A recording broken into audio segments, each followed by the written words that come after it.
सद्भावना city news Uttar Pradesh Uttarakhand आपको खबरों में रखे सबसे आगे।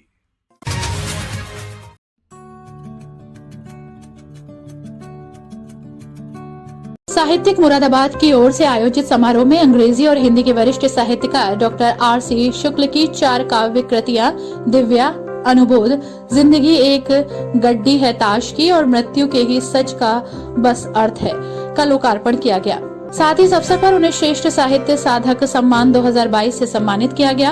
रामगंगा विहार स्थित MIT के सभागार में हुए इस समारोह का शुभारंभ दीप प्रज्वलन और राजीव प्रखर द्वारा प्रस्तुत मां सरस्वती की वंदना से हुआ। कार्यक्रम की अध्यक्षता करते हुए प्रख्यात साहित्यकार यश भारती माहेश्वर तिवारी ने कहा कि डॉक्टर शुक्ल की रचनाओं के केंद्र में मुख्यतः दर्शन है।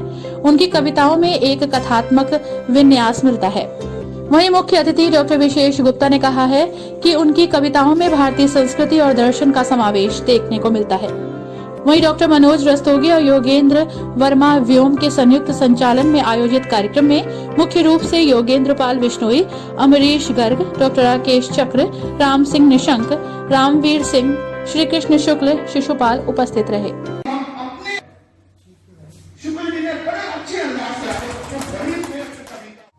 R.C. शुक्ल जी ने तो दे दिया, अब कौन है जो उनका अवलोकन करेगा, उनका सही क्रिटिसिज्म प्रस्तुत करेगा, ये सुधी पाठक तय करेंगे। और शुक्ल जी ने बहुत साफ कहा है, मैं प्रयास कर रहा हूं स्वयं को पहचानने का, किंतु ठीक से पहचान नहीं रहा हूं। यह कार्य अब पाठक और समीक्षक ही करेंगे। तो इन्होंने अपनी रचनाएं समीक्षक के हाथों में सौंप दी है। लेकिन हाँ, एक बात ये जरूर कहते हैं कि कोई भी रचना हो वो बिल्कुल बेकार है तब तक जब तक वो किसी के दिल में न उतर जाए और जब तक वो कोई संदेश न दे। और एक जगह उन्होंने ये कहा है क्या कि जिस कविता में संदेश नहीं होता वह कविता व्यर्थ का प्रलाप होती है। और एक बात और, जब हम कोई भी किसी की रचना पढ़ते हैं तो हम अपने आप को उन रचनाओं में तलाशते हैं। कविता एक पर्सपेक्टिव, डिफरेंट पर्सपेक्टिव, मैं अपने अंदाज से पढ़ूंगा, मैं दूसरे लोग उसको दूसरे अंदाज से समझेंगे, तो डिफरेंट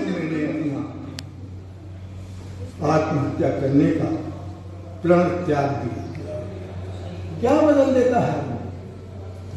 जीवन तो एक बड़ी चीज है, जीवन की उपलब्धियां एक अलग चीज है, लेकिन जो मृत्यु से आदमी को बचा के ले जाए वो कविता हुई ना। और वो कविता की पंक्तियां क्या थी? रामावतार त्यागी जी की, गजब का एक सन्नाटा, कहीं पत्ता नहीं गिरता, किसी कमजोर तिनके का समर्थन तक नहीं मिलता, कहीं उन्माद हंसता है, कहीं उम्मीद रोती है, यहीं से, हाँ यहीं से जिंदगी प्रारंभ होती है। यहीं से जिंदगी प्रारंभ होती है। तो मित्रों, कविता की ये चाहे कविता को साधु की कुटिया के रूप में वर्णित किया जाए, चाहे इस रूप में वर्णित किया जाए, कविता में ताकत है, वो अपनी ओर खींच के साथ बने थे। पूरे सर्च लाइट दिमाग में लगी हुई है, ज्ञान हमने उनसे प्राप्त किया है, उन्होंने जो लिखा है बहुत अच्छा लिखा है। लेकिन शिष्य के रूप में मेरे अंदर इतनी बुद्धि नहीं है, इतनी क्षमता नहीं है कि मैं अपने गुरु जी के काव्य का विवेचन, विश्लेषण और आकलन प्रस्तुत करूँ। हाँ, कभी अवसर मिला और ईश्वर की इच्छा हुई तो ये दीन विश्वविद्यालय में मैं PhD कराने की कोशिश करूँगा। के धनी है, मुझे बहुत उनका वात्सल्य प्राप्त होता है। और आज मैं यहाँ जो कि उनके माँ बराबर में बैठने का मुझे सौभाग्य प्राप्त हुआ, ये उन्हीं के आशीर्वाद का फल है। तब भी आदरणीय R.C. शुक्ल जी की चर्चाएं खूब रहती है, लेकिन उनकी साहित्य साधना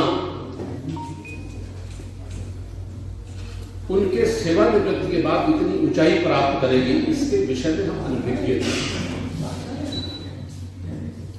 उनकी बाहरी दुनिया को हमने बहुत देखा, लेकिन मुझे इस बात को कहने में कोई गुरेज नहीं कि जहां जिस स्थान पर भी रहे, चाहे वो एक शिक्षक रहे तो उत्कृष्ट शिक्षक रहे, शिक्षक राजनीति के क्षेत्र में पदार्पण करा तो वहां भी उनका कोई सानी नहीं था, पूरे प्रदेश में उनकी छाप थी। साहित्य के क्षेत्र में उनका अपना नाम था पूरे बुंदेलखंड विश्वविद्यालय में।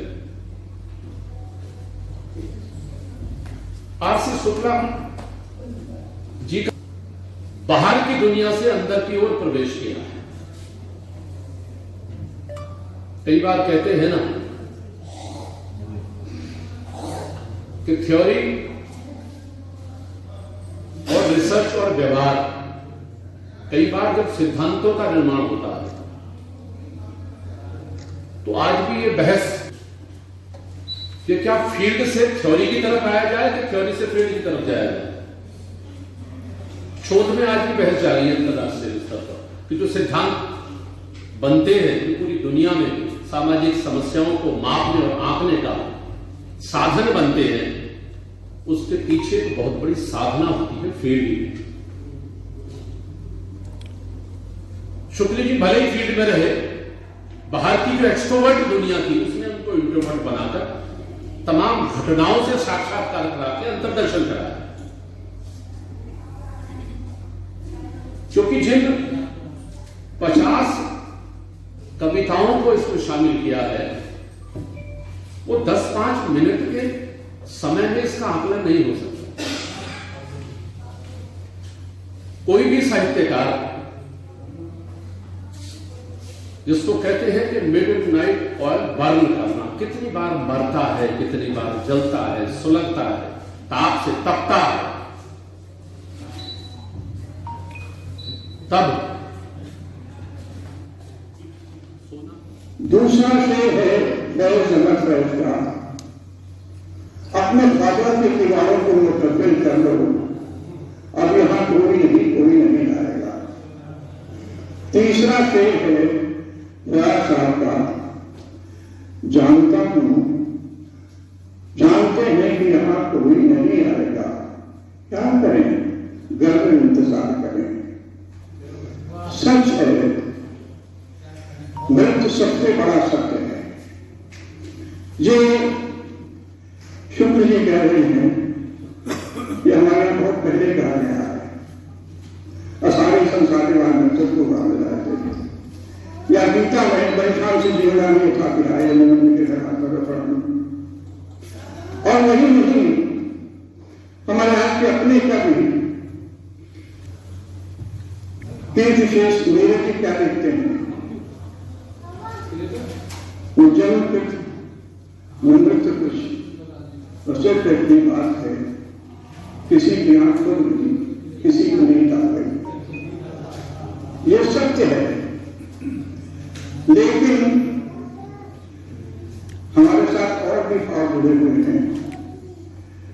सच्चाई अपनी जगह है, हम मनुष्य हैं तो जन्म लेते हैं तो हमारे और भी सच्चाइयां हैं। कभी कहते हैं कि साधो यह मुर्दों का टीला, मुर्दों का टीला है, लेकिन धड़कने वहां है, उस टीले में धड़कने हैं, हम हैं तो वो धड़कने हैं, तो उस धड़कनों की सच्चाई को भी नहीं स्वीकार किया जा सकता। और धड़कना है तो दो चीजें हैं, सुख और दुख की अनुभूतियां भी उसके साथ जुड़ी हुई हैं। मृत्यु सच है, लेकिन यहां तक तो कहा गया हमारे यहां की मृत्यु एक उत्सव है, लेकिन ये भी तराबियों के लिए जो ये मानते हैं कि उनके इस जन्म के बाद अब फिर जन्म नहीं होना है, उनके लिए मृत्यु उत्सव है, प्रस्थानक है ये मृत्यु। लेकिन हम जिन्हें बार बार लौटना है, हम उसे उत्सव नहीं मान सकते। मृत्यु हमारे लिए एक दारुण कथा है। उस सच्चाई को दारुणता के साथ नहीं,